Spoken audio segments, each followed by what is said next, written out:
Eto nga pala yung wireless microphone na nabili ko sa Temu na nagkakahalaga ng 500 pesos. Nabili ko nga pala to bago dumating yung birthday ko. Ngayon nga ay mag-unbox tayo plus magre-review at kung paano nga ito gamitin. Pwedeng-pwede nga pala ito sa Type-C at sa iPhone. Meron nga din siyang solo at meron din siyang pangdalawahan.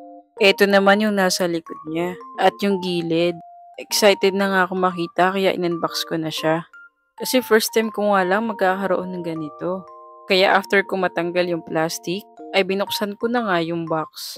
Eto na nga pala yung laman niya. Wow! At pagdating naman dun sa packaging niya ay goods naman siya. As you can see guys, dalawa nga pala yung microphone na in-order ko. Meron na nga din siyang USB Type-C interface. At 20 meter accessible reception na rin siya. Meron na nga din siyang kasamang clip at ang kanyang receiver na USB Type-C. And of course, meron din siya kasamang charger na pang Type-C. Kaya tamang-tama to sa'yo kapag nagvo-vlog ka. Pwedeng-pwede nga din siya kapag may Zoom meeting ka.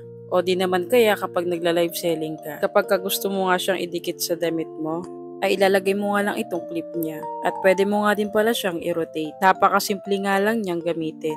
Nakadepende nga sa'yo kung ano yung angle na gusto mo.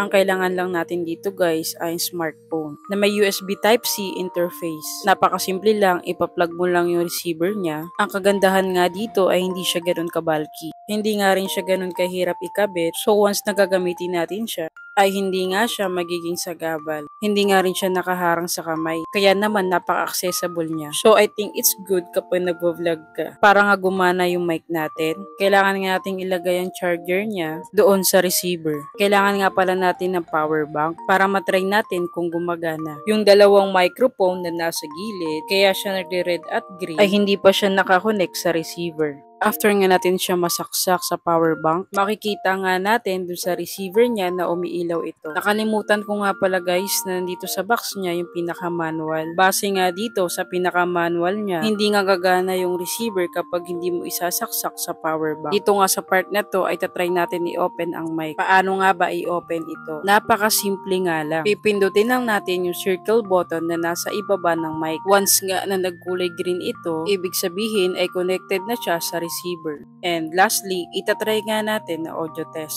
So, ito nga yung voice memo or voice record natin sa phone. For the record nga, ay tinap natin siya. Nice! Okay siya, gumana siya guys. Yun lang, salamat sa panonood!